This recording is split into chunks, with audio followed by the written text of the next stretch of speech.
Jazz Video Guy, Friday, May 8th.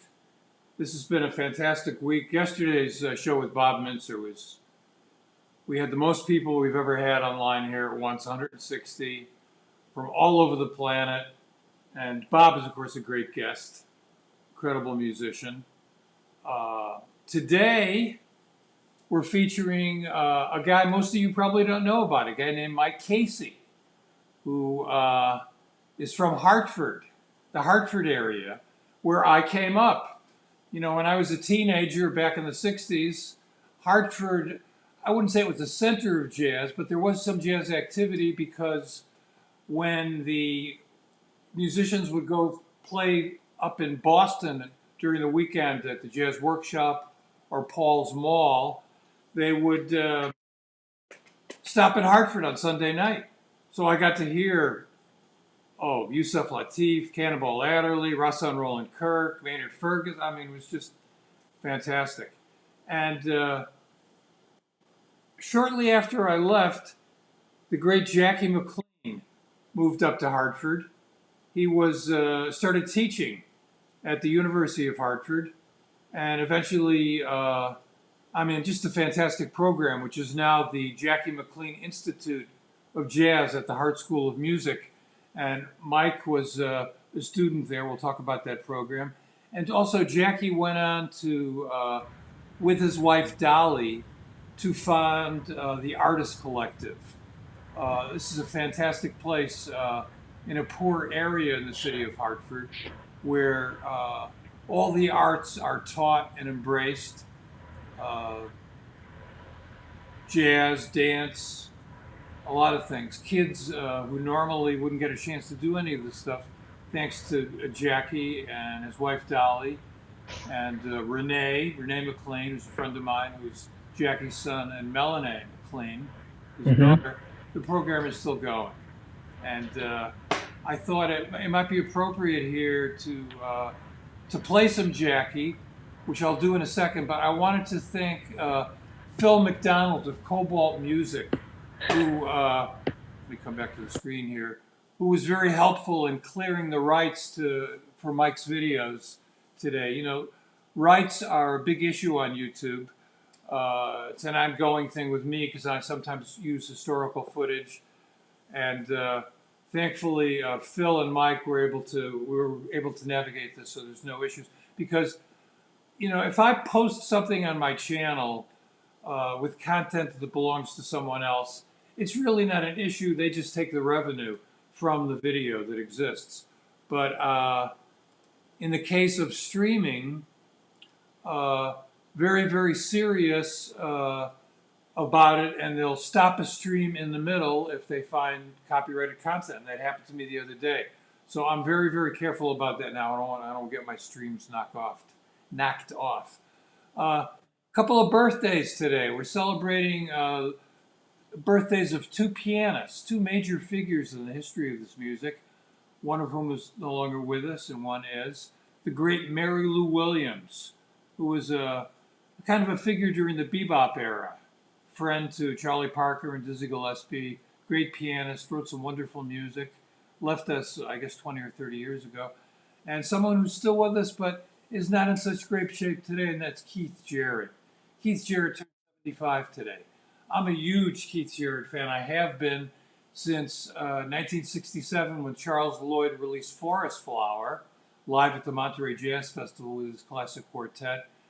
And Keith, I didn't know who he was. All of a sudden, his piano came on, his solo during Forest Flower, totally blew my mind. I mean, I turned around, who is that? And I was lucky to see Charles Lloyd, that quartet a number of times. Also Keith Jarrett. I dug Keith when he played with Miles and then formed his quartet with Dewey Redman and Paul Motion and Charlie Hayden. Thank you. Great band I saw at Slugs. And of course, Keith has always done, perhaps most famous for his solo recordings, his solo concerts where he'd just go out and improvise. And also with the Standards Trio with Gary Peacock and Jack DeJohnette. Jack was also in Charles Lloyd Quartet. So a big shout out to Keith Jarrett, I hope you get better, Keith. We need some more of you. So let's look at a little bit of Jackie McLean.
Uh.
It's Yeah. Hello, Mike. Hey Brett, how are you? Good to see your face in the place. You too, you too. I turned on the blur. I hope the blur is working. No, it looks good, man. It's looking good. Well, Just give me a second here to fix this. Ooh, okay. So, Mike, tell us about where you're from and how you got into jazz. Sure. So I'm a New Englander at heart. Um, I grew up, first 10 years of my life in the Boston area and then moved to Connecticut. Is back and forth between stores in Hartford and between high school in Hartford, college in Hartford, and then staying around after my undergraduate studies. I was in and around Hartford for like 10 years, and it's a really big part of who I am and my outlook on music and life coming from that place. And now I'm New York based, but currently quarantining near Philadelphia. How did you get into jazz, Mike? So, I mean, it really started with the saxophone in my parents' music collection. They're big jazz fans, and they always had it playing in the house frequently. And when I picked up the saxophone, I was not the most focused student. Maybe I'm not sure if I've ever been the most focused student, but I immediately did not want to deal with the method book. I wanted to make my own melodies immediately. So that led me to jazz because that was the music that uh, allowed me the most freedom. So I like to think I started my journey with this music immediately upon picking up the instrument. It wasn't a case of learning the instrument or learning classical first or anything like that, which many people have. And then later, as they get older, transitioning to jazz. I was improvising right as soon as I could play a few notes. I was improvising. Fascinating. And how did you end up at the Jackie McLean Institute? So that starts a little bit beforehand. I was going to high school in Hartford, as I mentioned. There's a really amazing magnet school there called the Greater Hartford Academy for the Arts that has taught so many alumni that have gone on to be amazing musicians, such as Jimmy Green, Josh Evans, Zakai Curtis, Lucas Curtis, so many others. And a lot of folks have gone to both that program and the Artist Collective when they were in high school. I didn't do the collective, unfortunately. I only did the academy. I didn't, unfortunately, coming in from stores that just never worked out timing wise. But a lot of the teachers at Hart taught at the academy, so I got to know some of them through that. And when you're at the academy studying with folks like Paul Brown, who played with, helped Jackie open the collective, and toured with Benny Golson for many years and was there when Clifford Brown wrote Daoud. I feel very lucky to have studied with him and really get to the meat of the culture and the lifestyle of the music right away in high school. And they were always encouraging me to, go to the jam sessions, go to the concerts, be on the scene, just be around, soak it up. And through doing that, I got to know a lot of people in the scene, just improve a lot as a musician. And through that, I saw, that the Hart professors were very active in the community. They were helping students, taking them on gigs, having them sit in at their gigs, going to the jam sessions and hanging out. And it wasn't something that just ended when the class ended. It was more of a lifestyle thing. So when it was time to apply for college, I had a bunch of different options, and really glad I chose to stay in Hartford because it was a very special 4 years that shaped my life and a lot of who I am as an artist, for sure. Okay, well, this is a question that many young musicians will find interesting. So you got your chops together in Hartford, you played with the cats, you studied with some serious people, you decide to come to New York. Nobody, generally, aside from your friends, nobody knows you. What is it like moving to New York City and becoming a professional jazz musician? Well, I was playing professionally quite a bit during my undergraduate years and also the few years after. So I graduated Hart in 2015. Between 2015 and now, a lot happened. I mean, I officially moved to New York this past fall 2019. But in between, I was regularly playing in New York, whether with my own band, even before living there, and then also with Mark Carey, a pianist who's also played with Jackie. So between going down to play at Mark's Harlem Sessions thing and just going down for jam sessions, even when I was at Hart, it was very common for us to pile into a car and just drive down to New York and hit the session and go see some music. It wasn't as scary as it might seem. I took my time easing into it. I wanted to wait till I was ready. Also, in between those times, I lived in the Philly area for a little bit, a year, And then I was in Spain for a year doing my master's with Berkeley at their Valencia campus. So there's a lot that happened in the 5 years between approximately now. I would have been graduating Hart around now, a couple weeks from now, and that same time in 2015. But definitely happy to be in New York. It's a place to be for me for jazz for sure. So you did some studying abroad in Valencia. What was that like? That was an amazing time, just on so many levels, from a life experience type of view, and also music. I mean, that program was about as polar opposite of Heart as you could possibly get, which was good. I mean, both places are amazing, and I didn't want to do the same thing again for grad school. I wanted to do something very different and acquire new skills. So the Berkeley program was not a jazz degree at all. It was contemporary performance and music production. So we spent a lot of time in the studio, spent a lot of time exploring other genres from around the world, collaborating with musicians from 40 different countries, in lots of incredible, beautiful ways, multimedia, all sorts of things with multimedia and fusing different cultures and styles of music together. So it really opened me up in a lot of different ways and helped me grow as a person and as an artist. And Valencia, Spain, for those of you who have never been, it's just an incredible city. I highly recommend anyone to visit. It's just a gorgeous, really, really awesome city. Is there any jazz over there aside from the program? There is, yeah. Jimmy Glass is an amazing club. It's one of the top clubs in Europe. It's in Valencia. I was fortunate to do a few gigs there when I was living there.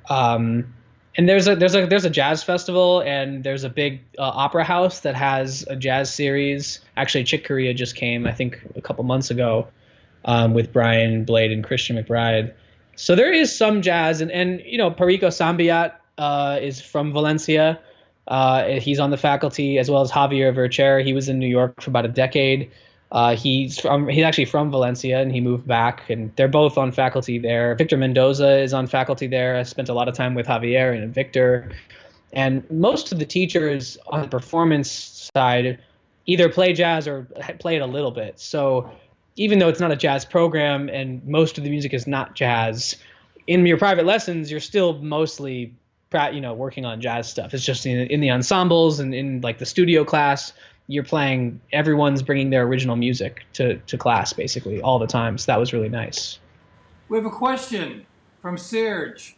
How does one get the most out of a transcription? What are your thoughts on that, Mike? Oh, I saw that earlier. Yeah, that's a great question. Things I've done in the past include, at the very least, this is very common, but make sure you can sing it before you play it. I really recommend that. That's a fairly standard thing, so maybe you already know that. But once you have it down, what I like to do is take certain lines through the root progression. I'll explain that in a second. That's one thing I do.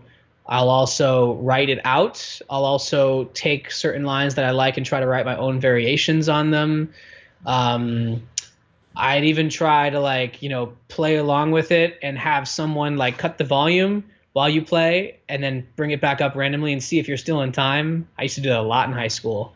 Tortured my mom. She was standing there with the mute button, and I'm trying to make sure I keep staying in time. There's a bunch of stuff you can do. What I would not recommend anyone doing is posting it on social media. Please stop doing that. We don't want to see any more transcription videos. But the root progression is it's actually from New Orleans. It's something that is not very commonly known from what I can tell. Alvin Baptiste came up with it, and there is a book, but it's out of print. And from what I can tell, most of the people that know about it are New Orleans musicians or people who play with New Orleans musicians. So this was passed down to me from Eric Rivas, who obviously plays with Branford Marsalis. And basically you take a line or a figure. You could do it with a chord progression, a 2/5, anything.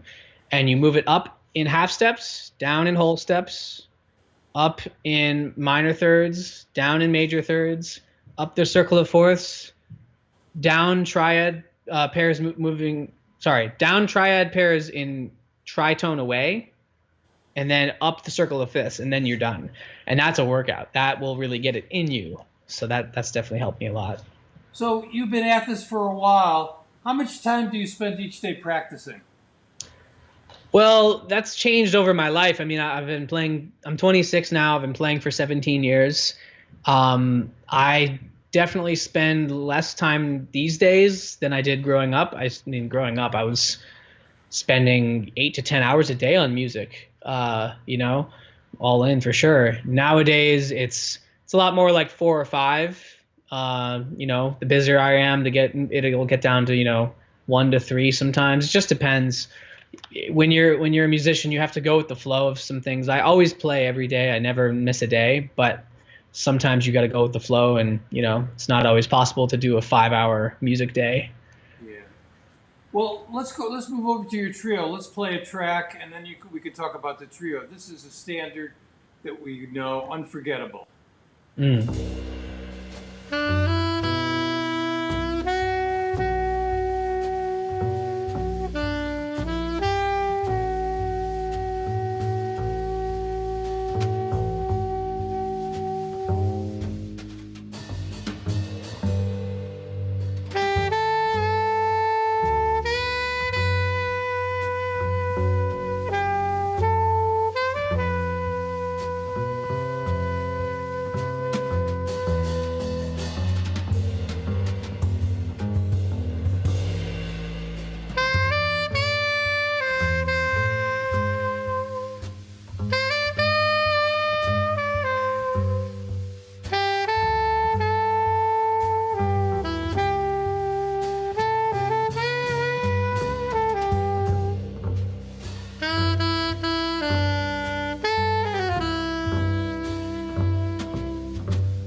Yeah, Mike, could you please tell us who's in your trio? How long you guys have been together?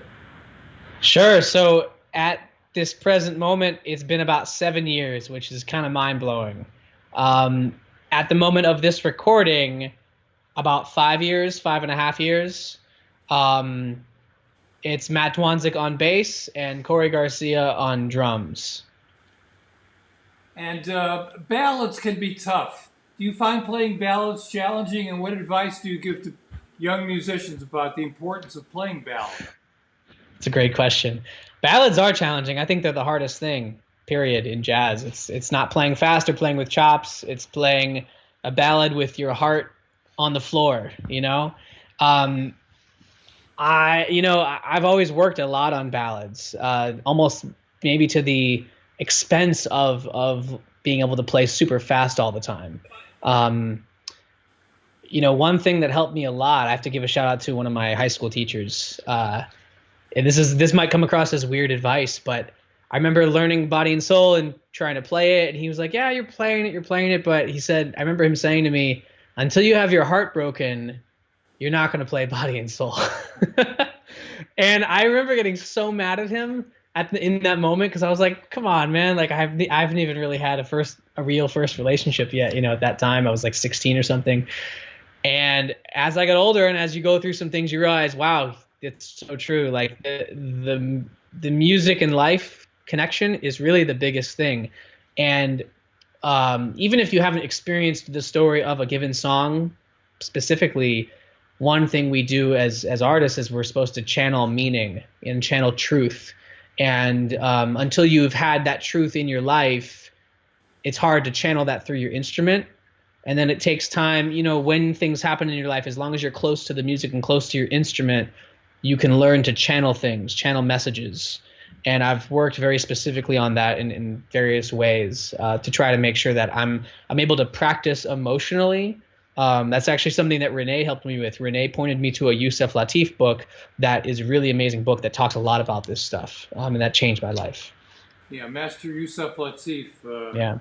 was an incredible musician, theorist, teacher. We got a question here, another one from Serge. He says, "What tone exercises have you found helpful? Your tone sounds amazing." Thank you. Um, which tone exercises? There's so many. I think the key is to do as many as you can and rotate through them because tone is not one thing. Sound is not one thing. A lot of skills come from attacking things at so many different angles. Um, one thing that I do still, and it's part of the tradition I came up in, being in Hartford, like there are specific things that Jackie would teach as far as sound, and not just that he taught them and he would pass them down to my teachers, one of which was Renee, obviously, but it was also there was almost like when you're in Hartford and you're a saxophone player, you have to bring it as far as sound goes. Like people they just won't listen unless you have a big sound. So the first thing that I really try to help my students with is like actually developing a huge sound, and then you try to sculpt it down from there, almost like a sculptor. They start with a block and then or a chisel. They're chiseling the block into a statue, right? If you don't have the block, it's not that you can't build a statue, you can, but in my opinion, the statue's not going to be as strong, maybe. So a lot of it is just like from building up your physical, self. I mean, I would constantly play outside. In Hartford, I was walking around outside playing, just walking around in the neighborhood playing, to spread some joy. And the great thing about playing outside is that the sound does not come back to you. So you have to work super hard. And if you do it while you're walking, it's a workout. I used to do sprints, wind sprints, and exhaust myself, pick up the horn, go. Sonny does that. I've heard of him doing that. And just wear myself out, playing without a mic on a gig as much as I can. Try not to use the mic. If I'm using the mic, very little, as much as I can when possible. These days I use the mic more, but when I was growing up, I tried on purpose to not use it. So there's certain things like that, just really pushing yourself are key. And I think the other thing that is really key is knowing yourself. When you listen to Dexter Gordon speak, his speaking voice sounds like his playing voice from a sound perspective. So sound is who we are. It's in our skull. It's in our anatomy, and just embracing that and really running with it is key too. Now, Mike, your new recording, Law of Attraction. All the videos that we're watching, that music is on the recording. Why that title, Law of Attraction? That's a great question. Law of attraction is this principle that's really important to me in life, and that we attract our reality. We attract the things that come to us, and that is something that's played a huge role in my life, in music, and in life, in every possible way. So much so that I sometimes, am almost wary of my own thoughts, because we all have our good thoughts, we all have our bad thoughts. But the reality is, in my opinion, whatever we think about, we attract. And it's been a huge influence on me, learning that and implementing that in my life. It's brought me a lot of joy, a lot of peace, a lot of solace. And throughout the time when I was writing all the original music for this album, there was a lot of things going on in my life, but that was a big constant, is my study and implementation of that in my life. And, that faith and that belief in the universe, in the power of the universe and the vibrations that bind us all together. And the cover is an ode to the vibrations of the heart. And, the heart actually projects an energy field that is something like 10 feet around us, something like that. And it projects out emotion. Even when we're not speaking or doing anything, it's projecting emotion out. And it's something that can be measured in sound waves. And if you go check out, if anyone's interested in this, check out Heart Math Institute. There's a whole, all this study about this stuff, which is really interesting. So it was a combination of all those things that inspired me to title it Law of Attraction. Let's jump over to one of the tracks. This is called Feel the Burn. In this case, it's BERN. We'll talk about that on the other side.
that? Did you write that for anybody in particular?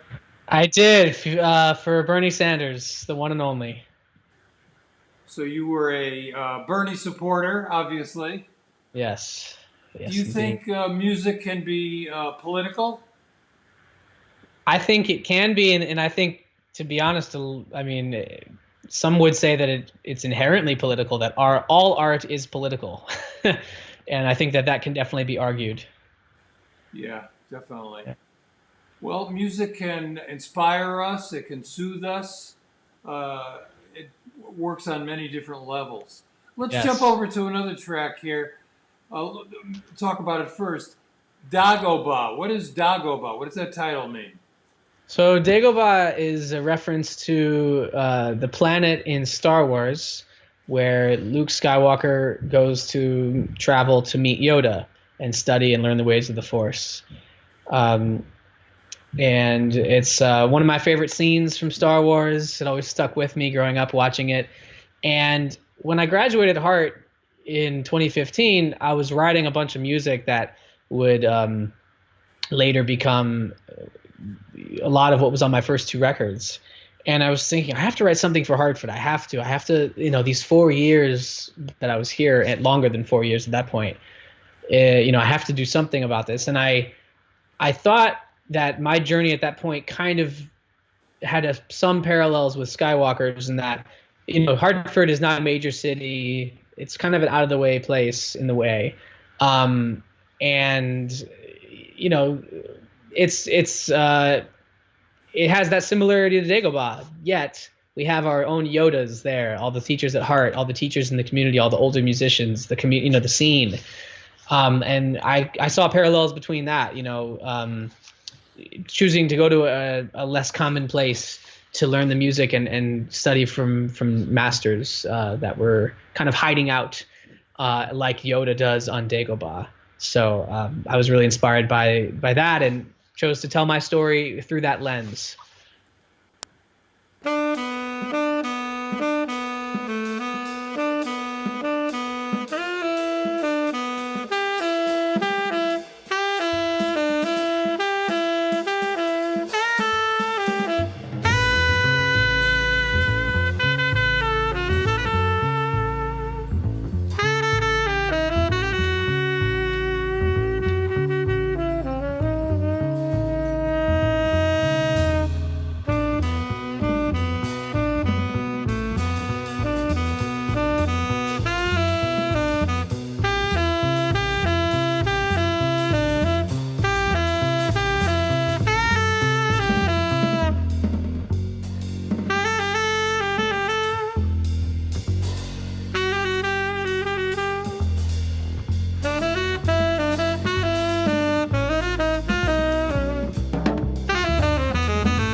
Yeah, Dagobah.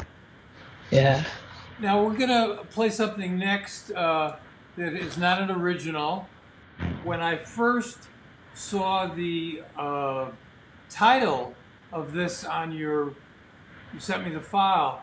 I said, wait a minute, that's a Kanye West Jay-Z song, "No Church in the Wild."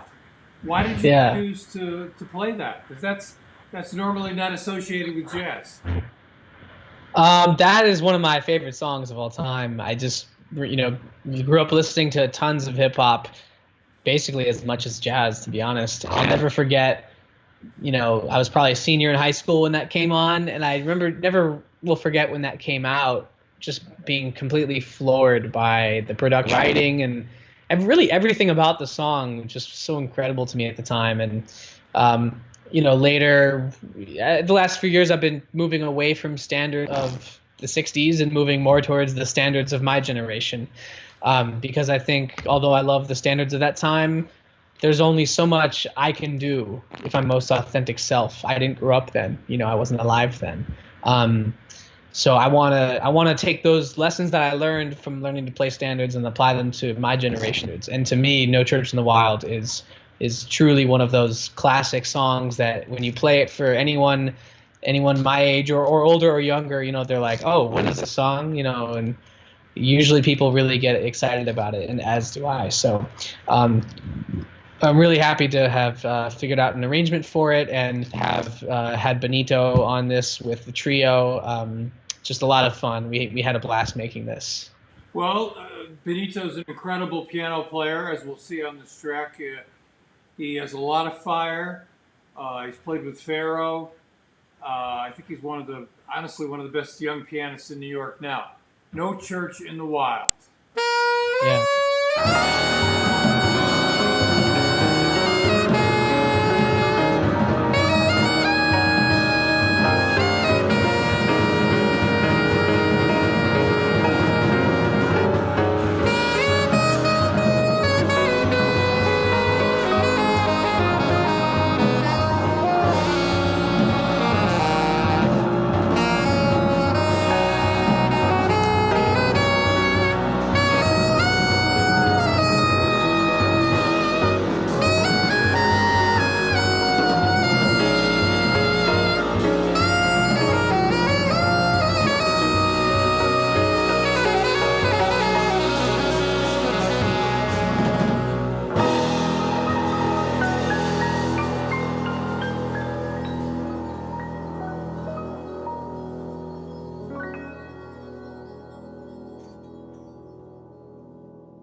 You know, I've been a serious jazz fan for 60 years.